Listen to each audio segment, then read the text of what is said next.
Hello, people of the internet. Ian and Joe here with a Something Vloggy CADW challenge. Attempting to visit and film all 130 sites in the care of CADW in 1 year. Today we are visiting Bronllys Castle. In around 1144, Walter de Clifford, an Anglo-Norman marcher lord, founded a fortress on the banks of Afon Llanvi, a tributary of the River Wye. All that remains of what was once a motte and bailey with a round stone keep and separate hall are the impressive motte and the 80-foot tall keep. Everything else is gone. The keep has 3 floors, all of which are still accessible, although the floors themselves have long since rotted away. The 3rd floor was a later, more lavish addition, complete with latrine. Over the years, the castle passed from the Cliffords to the Giffords to the de Bohun Earls of Hereford, and eventually, in 1399, to King Henry IV.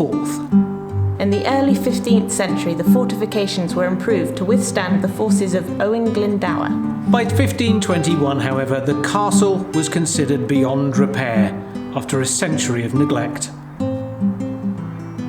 I'm standing in front of the motte and you can just see some stone poking out the bottom of it that looks quite hefty, so I should imagine there's quite a bit of stone in it as well, which would have been quite tough to shift and move and compact down, but maybe it's there to keep it stable.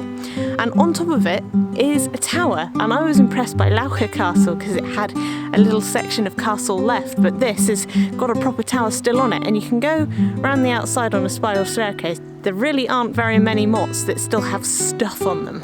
There was a castle next to it, but that's no longer there. I'm going to go and climb it now.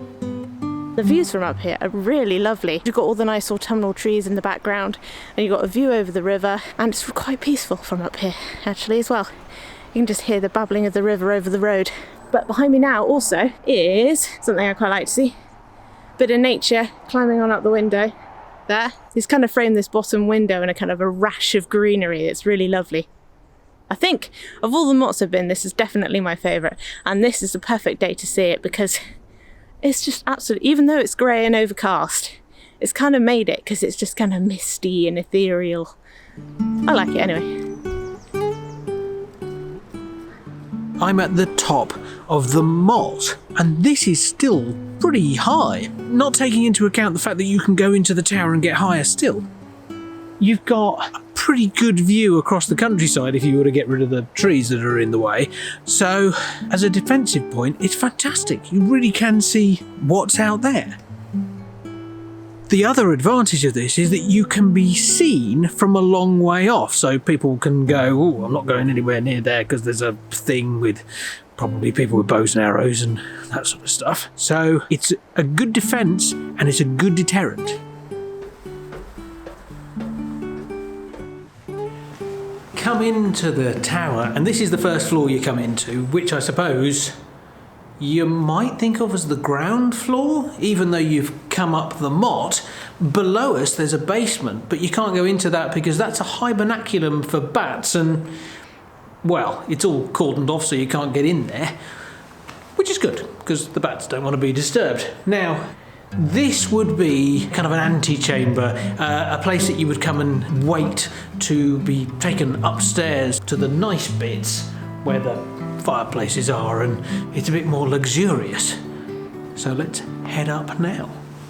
That is the ground floor down there. That makes this the first floor, and what they've very cleverly done to deal with the fact that the floor that was originally in here has rotted away centuries ago probably, they've put in a nice little platform so that you can have a look not only at what this floor would have looked like level-wise, but you could also see the lack of floor in the rest of it, and you can look out of a window over there and see just what people would have been able to see from here back in the day. We visit quite a few of these places that have got towers, and most of them you can't go into. So the fact that you can go into this one is really exciting. Bit of an oddity, this place. Motte, defensive position. Tower, defensive position.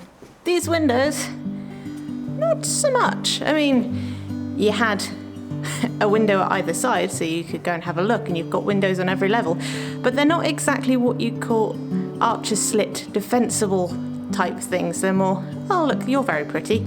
And they are very pretty, ornate windows, so why they've gone to all this trouble of creating this massive defensive structure and then essentially going, you know what, let's just do big windows. It will let the light in. We might get shot a bit more, but we'll have some light.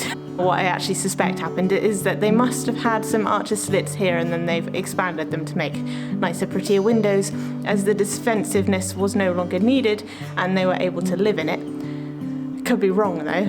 It must have been quite a nice area because most castles you go to, they've got these big rooms with these massive thick stone walls and you've got a fireplace in, whereas this is a smaller space, so I would have thought it'd be easier to heat. It must have been kind of like living in a lighthouse when it was done, but with, you know, bigger windows. Definitely impressed with this one. It ticks most boxes. Not all boxes. I don't know what the boxes are because I can't say all boxes, but most boxes. The stairs inside the tower are very narrow, but they're not so slippery, so there's that going for them. But you can go up a whole nother level. You can go right to the top here, and that's quite exciting because the views here are stunning. But there's one all the way over there that I can't get to because there's a big drop in the way. Never mind, to the top I shall go.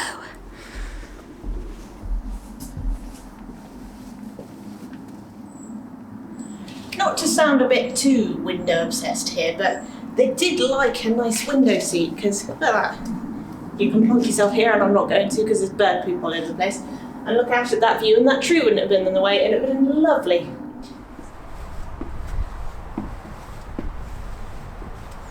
Whoa.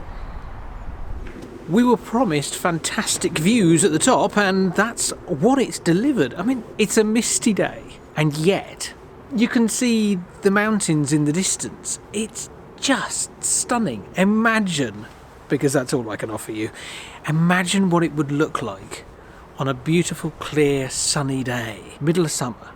Green trees, the whole 9 yards. I quite want a tower now to live in. I mean, the stairs would keep you fit, and you get a great view. I'm not seeing a downside here. So what did you think? I like it. It's got one major selling point, which is the view.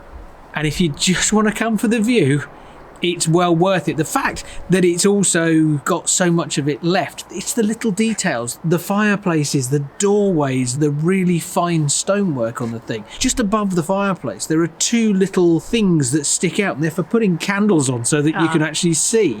I mean, it's just... The fire wouldn't do it, would it? Well, apparently not, obviously, no. Not bright enough, get me some It candles. depends on what you're burning. If you're burning peat, and, you know, there might be, we're close enough to the Brecon Beacons that you might be able to get hold of peat. It doesn't burn very brightly, so you want something that's going to illuminate as well. But it's just brilliant. I love it. I absolutely love it.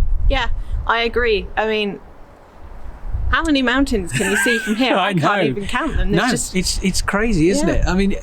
Unfortunately, we didn't bring long lenses with us, but we're watching birds of prey up here. Today is the day I could do with a wider lens than our widest lens. Yes, and that's gonna saying something because we shoot with some pretty wide lenses. But, I mean, I don't know whether you're going to see this, but just about now, a kite is going to fly past us. I mean, no, you're not going to see it. It's just out of shot, but it's really close. That's quite something to see, is it not? Yeah, and again, we've got the place to ourselves, so it's not like we're shuffling to get up here, which is also nice. It's lovely, isn't it? Yeah. In fact, nobody come here. That's the thing. Yes, we may be returning, so therefore please stay away. Something vloggy, making CADW properties busy across Wales. Yes. That's it from us at Bronllys. We will be seeing you next time for another CADW Challenge film. And if you want to see more of our adventures, please don't forget to click that little subscribe button. And pop over to our website, somethingvloggy.uk, where you can catch up with what we're doing on the map and find our playlists and all sorts of other nonsense there. And if you want to help us on our way with the CADW adventure, you can become a patron on Patreon at somethingsuper.uk, and that will help us when we get to North Wales. Also very much appreciative of the current patrons we have. Yes, thank you very much, patrons. We love you dearly. Thank you very much for supporting us and allowing us to do this. Yes. And we shall see you next time. TTFN. After you. No, after you. After you. Oh.